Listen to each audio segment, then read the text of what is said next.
everybody, it's Sherry with Cards and More by Sherry. I'm here to do a little video about a project I'm working on for a design team call over at the Kraaft Shaak. Just going to do some videotaping of what my process is. This is going to be a junk journal, and this is a box that I believe had dog treats in it. And I've covered it with some tan packing paper, that you get like in packages, and then gessoed it. And then I have taken some color bloom spray and peony and sprayed the whole thing, kind of wiped it down to give it a wash, and then attached that doily there. What I'm showing you here is I had this tape. It's not a washi tape. It's kind of a plastic tape that has a rose detail, and I've put it along the top and bottom edge. I put down gel medium first and then put it down with the sticky side down in the hopes that it'll stay put. I don't know how well it's going to stay put, but I like the detail of it. So again, we're going with a pink theme here. And I don't know exactly what I'm going to do, but I'm going for kind of a shabby chic cottage floral kind of look. And I've pulled out some pretty papers that have roses and different things on them. You'll see the resin rose cabochons I have laying there on my work surface, which I had intended to use. I actually never do use them. But hey, they're really cute laying there on my work surface, but I don't end up using them anyway. This was an idea too, these recollection roses from Michaels in this cream color, because I knew that I could spray them with that same peony color bloom spray. And then I also purchased some cut files from the Silhouette store for some 3D roses that I'm going to make. I'll also be adding some beaded dangles on the spine. I'm going to put signatures in this and bind it with the easy twine binding system, and then to dress up that spine I'll be adding some of those beaded dangles. Not those ones, but I'll make some. As you can see, it's really plain on the inside, but that will all change later.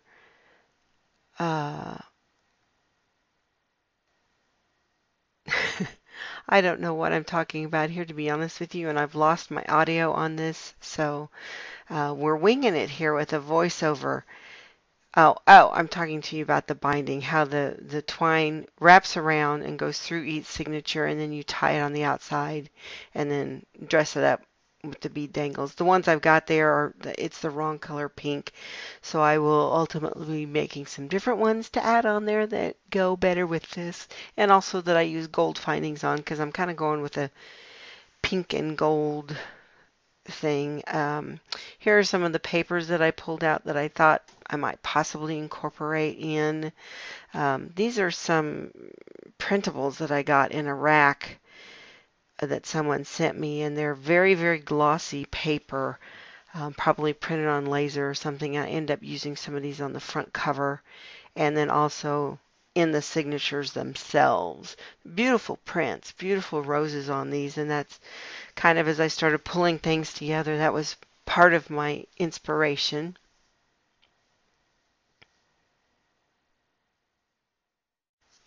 Those are really neat. Some of them have been made into envelopes, and some of them have been made into folders.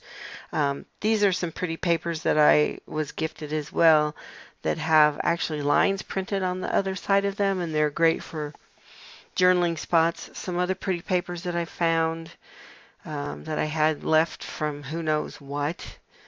And then you saw the package of the pink doilies there. That's what I put on the front. I don't end up using any more of those, but that's what's on that cover that I wrapped around the spine, is those pink doilies. And again, that helped dictate my color theme that I was going with here.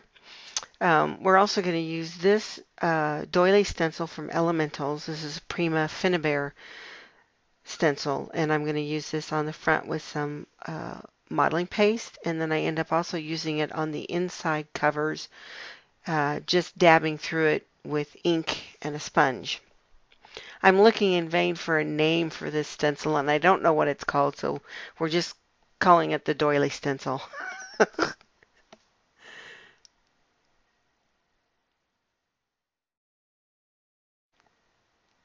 Yeah, that's the modeling paste there that I use. It's the Liquitex light modeling paste, and we end up using that on the front and the back and a little bit on the spine as well.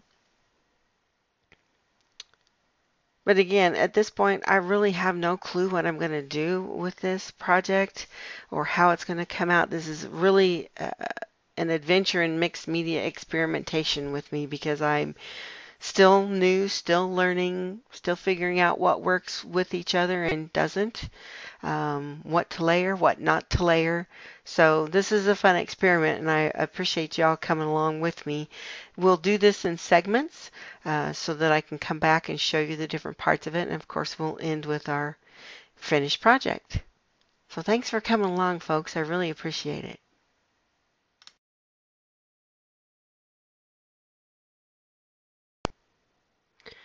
Okay, so here I am selecting some papers that I'm going to use on the front, and I decided to give them a torn edge, and I am tearing the paper towards myself so that I do expose that white edge, because then it'll pick up whatever colors and whatever else that I'm going to do, and at this point I haven't a clue what I'm doing. So I'm sizing this to fit on the front. And I'm going to adhere it to the cover with the matte gel medium, applying a nice even coat to the back, and then also to the cover itself so that you're putting wet on wet. And obviously I should have turned off autofocus here so that it quits going in and out, and I do apologize about that. And I'm debating whether I should put a coat over the top of it, but I decide not to because I know I'm going to lay down some other things on here, and I want this paper to pick it up. And this particular paper looks like it's been printed maybe with a laser printer because it's pretty slick surface. Here I'm selecting some other pieces that I'm going to put on the back. That some has some of the roses on it, some has some sort of script. It was actually a picture of like a postcard, and so I selected some of that script and some of the flowers as well. Again, adhering that with the matte gel medium.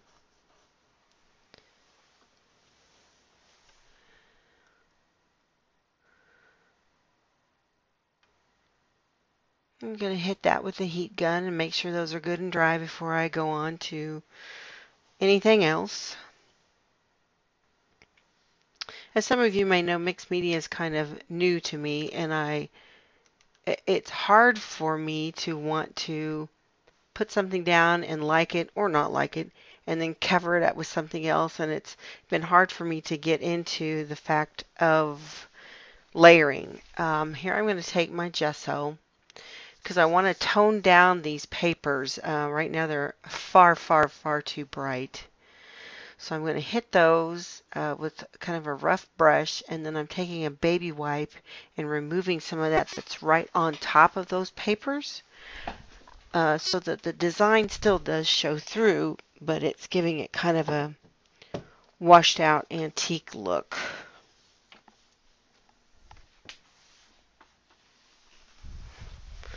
And I like how that tones that down. And this will also give the surface a little bit more tooth to grab whatever else I'm going to put on here. And again, I'm flying blind with this, not knowing what I'm going to be doing next.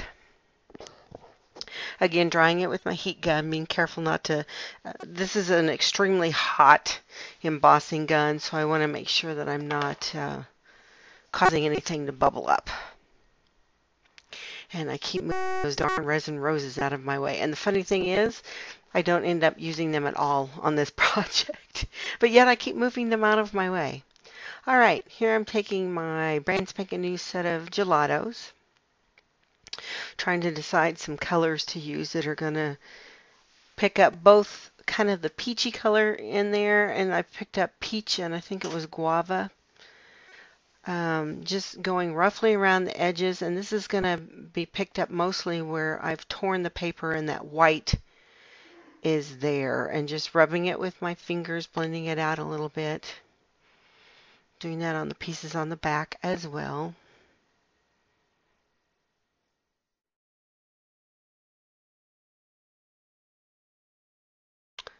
And again, I apologize for the autofocus. And this is one of the metallic colors. And again, in speed up mode, I sort of missed what it what it was. Trying to give a little bit more, kind of give a shadow almost, is what I'm trying to do with this darker color here. Pausing a little bit. Not sure if I like it. It's rather pink. It's going a little bit pinker than I thought. But it all works out in the end. Here I'm defining the edges of the spine. And again, just trying to put a shadow kind of around these particular elements.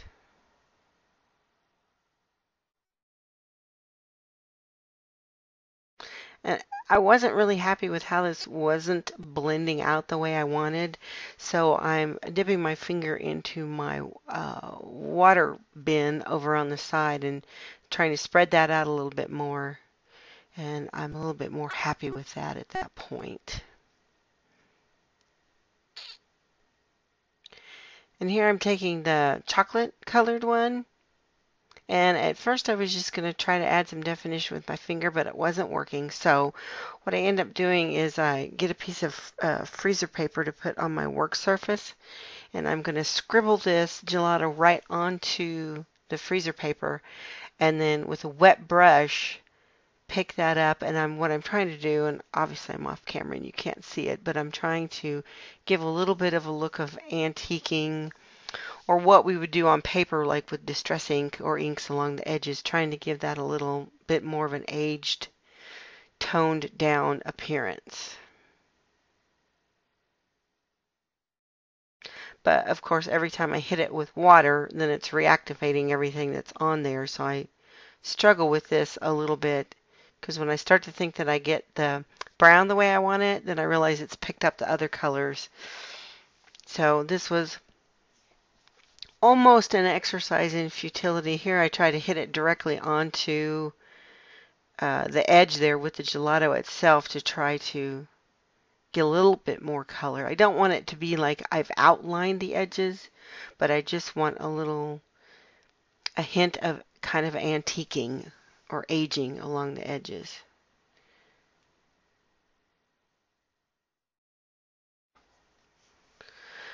And then we'll dry this up and wipe up our mat and move on to the next segment. Okay, so here I'm showing you the signatures that I've made, and if you're not familiar with what these are, basically it's just whatever pages you're going to use in your book that are folded in half, and then they are, in my case, I'm using what's called easy twine binding, and the twine just runs through the center of them and wraps around the spine. I've done 6 signatures, not sure if I'll use them all or not. But I've used a combination of scrapbook papers. Here I'm showing you how you slide them in. If that pencil were the twine, that's how you slide them in and get them in, because you put the twine on first and then slide the signatures in. But I've used a combination of pretty paper, tea-dyed printer paper, index cards, and some printables. That's a printable there, that folder. But it's just kind of whatever you want, whatever size you want. That's why it's called a junk journal, because you can use whatever quote-unquote junk that you have.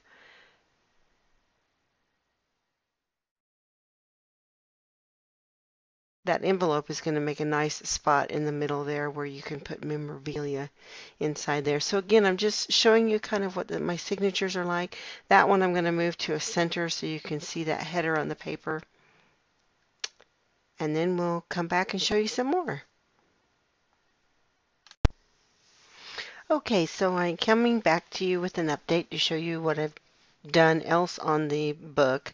As you can see, I did add the doily stencil on the front with the texture paste, and I took some white lace and sprayed it with the combination of the gold foil and the peony sprays, but I'm not happy with the color of it. The book came out a lot more pink than I intended, and I don't think the lace matches at all. It's too dark and it's kind of the wrong color, so I probably won't use it. If I were going to, here's where I was going with it, with these cabbage roses and rolled roses that I cut with my Silhouette Cameo. This is kind of where I was headed with it on the front.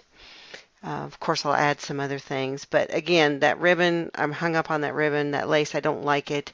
I eventually find some grosgrain ribbon that matches it perfectly. Uh, Not going to do anything else on the front of it because I think once I get the ribbon, the roses, and all of that on there, that it does not need anything else. I will put some pearls or some rhinestones inside of those cabbage roses and maybe give everything a little bit of a spritz with a homemade shimmer spray that I have, not with the Color Bloom spray because it can be a little bit too opaque and I just want everything to have a bit of a gold shimmer. This is seam binding that I've colored with this gold foil spray, and what I'm going to do is run it through the middle, which I've just given a light wash with the peony spray on the inside. Then this seam binding will be the tie, the closure. I've cut some papers that I'm going to put on the inside. I also end up doing some stenciling on these and a little bit of shimmer spray on them as well. But that'll be how the book will close and be secure, is with this seam binding. As you can see, I'm showing you there. So that's where we are, and then I will come back shortly and show you the finished product.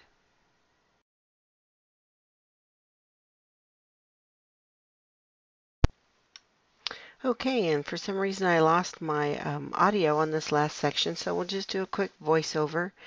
Here you see the finished product with the cut roses that I did. You can see I added the pearls in the center of those two. They're sprayed with my homemade shimmer mist. The camera's really not picking it up, and actually even in the still photos that I'm doing, it was just really hard to pick up that faint gold glittery shimmer that I added actually to just about everything. You see the ribbon that I with there on the edge. And those three buttons are from a bag of buttons that I've had from my grandmother forever. And I just happened to find those three pink vintage ones and added them there.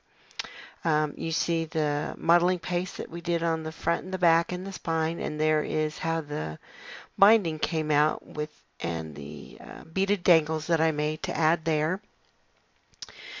Went ahead and did the seam binding for the closure like we had talked about before, and then on the inside, front cover, and back I took that same doily stencil and I inked through it with a makeup wedge and just regular dye ink to tie in that doily element to the inside as well as the outside. There you can see how that binding works. That twine goes through each of those 6 signatures and then wraps around the spine.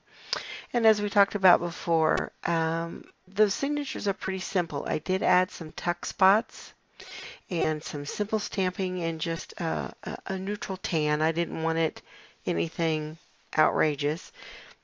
This is a lovely little piece of paper that has lines on the back that'll be great for journaling. So that's just cheap printer paper there that I had tea dyed. An index card. You can faintly see the lines still on it. Sometimes if I leave them soaked for too long, the lines like dissolve right off of the cards.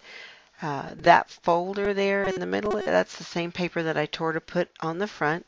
Another little tuck spot and a tag. And this thing here came in a rack that I received. It was a pack of items from Kraaft, and it's all very shabby chic vintage looking, and it went really well with this, so I incorporated some of those. Here's some tags, and that's actually a Project Life card. And again, tea dyed. I think it was supposed to be a bookmark, but we're using it as a tag. More paper and index cards. Simple stamping again. And as you can see, you can kind of move the elements up and down the twine. So if you want the shorter pieces towards the bottom, towards the top, that's a little bitty small-sized index cards. I found those at the office supply store, and I thought they were such a great little size for journaling tuck-ins, and I just tea-dyed them as well. Left that blank there for a big photo or whatever. Decided not to put a tuck spot there. There's another one of those Kraaft elements. And I put an envelope in the middle of this one. The twine holds it down, and then you've got a great place for tucking in some memorabilia. More tags and more of that pretty paper with the lines on the back would be great for journaling or even to write a letter to someone. Here's the other, next signature, more tuck spots and tags. Again, I wanted to keep it fairly simple, fairly easy for whoever might receive this to add their own touches to it and add their own memories to it. Here's a heart that's also tea-dyed, and I punched it and add some of the seam binding. Another little tuck spot. Oh, I'm showing you here. I don't know how I got it or what I did, but there's like these ghosted dribble spots across that tea-dye paper that really is a cool effect. I don't know how it happened, but if I could duplicate it, I would. Here's more of that pretty lined paper. And then here's the last signature. Again, all very similar and simple in scope, but a great place to store memories. Again, this is part of my submission for the design team call over at the Kraaft Shaak. The deadline on that is March 9th, so you can enter too if you'd like, and I will put that information in the link below. You just need to join the crafters community to be part of that.